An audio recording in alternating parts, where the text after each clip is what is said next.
What's going on, guys? Cam from Alt Nation here. Today we're going to talk about how SoundCloud rap connects to the rock and metal community.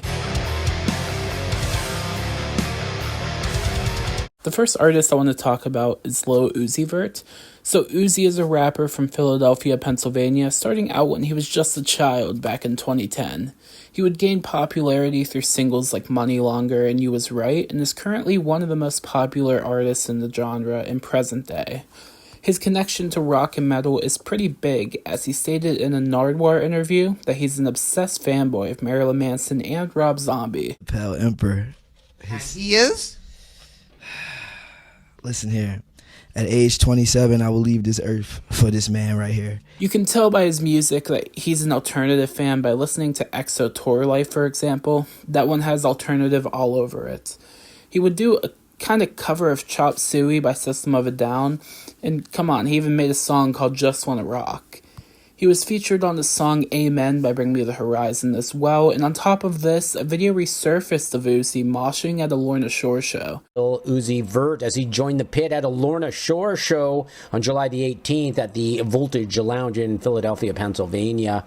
It's fucking wicked. The next artist I want to talk about is Post Malone. Now, he's not as much of a rapper anymore, but he did start out as one, so we're putting him in here.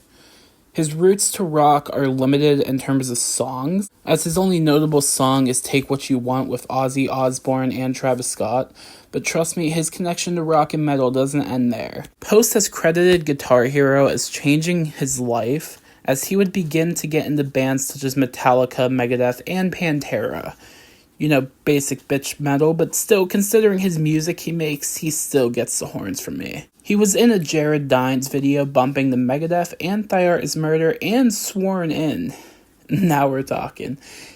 In another video of Jared, he was gifted an Infant Annihilator vinyl that he seemed pretty stoked about. But this is such a great gift.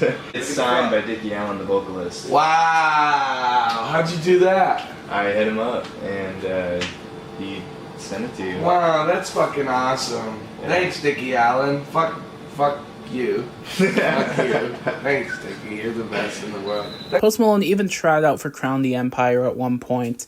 I think it's for the best he didn't make it. He's making a lot more money now than he would have with them. Next, we're going to talk about XXXTentacion. X was a rapper from Broward County, Florida, who early on you could tell this dude was a rock fan, as he would make music with distorted screaming, heavy bass, and rock samples. For example, his song Off the Wall with Ski Mask the Slump God samples Spit It Out by Slipknot. He stated that he grew up listening to bands such as 3 Days Grace, Papa Roach, and Slipknot, and some of his influences are Kurt Cobain, Cage the Elephant, and 3 Days Grace. You can't get more rock than that. And in terms of features, he did a song titled Pain Equals Best Friend with Travis Barker, obviously Blink-182, and a posthumous release, Bad Vibes Forever, featured a song with Blink titled It's All Fading to Black. The next artist we're going to dive into is a rap duo. Suicide Boys. Suicide Boys are a rap duo from New Orleans, Louisiana, and ever since the beginning, they have had a more so trap metal sound. In terms of music they did a whole EP titled Live Fast, Die Whenever with Monkey of Korn and Travis Barker. The member Ruby the Cherry was inspired by punk bands such as The Misfits, Leftover Crack, and Minor Threat, as well as being in his own punk band as well. And his punk roots don't end there, as currently he makes pop punk. Sort of, that's what it's considered, under the name Duck Boy. Currently, they continue to be a very popular duo, and they do rock and metal festivals as well. The next artist I want to dive into is Lil Peep. Lil Peep was an emo rapper who you could tell had a huge grunge influence. He would regularly sample punk rock music and cited Kurt Cobain, Anthony Kiedis, and Metallica as inspirations.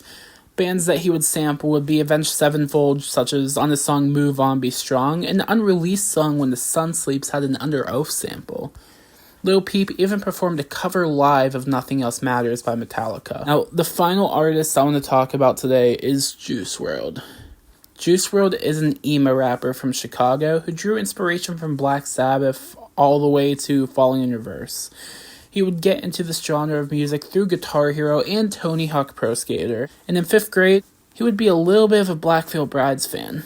Juice WRLD would regularly mention Ozzy Osbourne in his music, and his inspirations didn't stop at where I mentioned. There's still so many more, such as Billy Idol, Killswitch Engage, Blink-182, Escape the Fates. This list is never ending. He even named Ronnie Radke and Matt Tuck as vocal inspirations.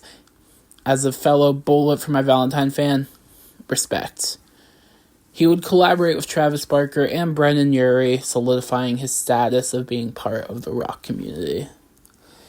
Now, unfortunately, that's all we got today. I do have some honorable mentions, though, such as City Morgue, Scarlord, and Ghostmane, who are all doing trap metal and known to be into new metal, such as Korn and Slipknot, and Ghostmane's love for industrial, like 9 Inch Nails, and Powerman 5000. And Trippie Redd's collaborations with Travis Barker as well. You can't forget about that one. Anyways, guys, please leave a like and subscribe for more content just like this. Catch you guys in the next one.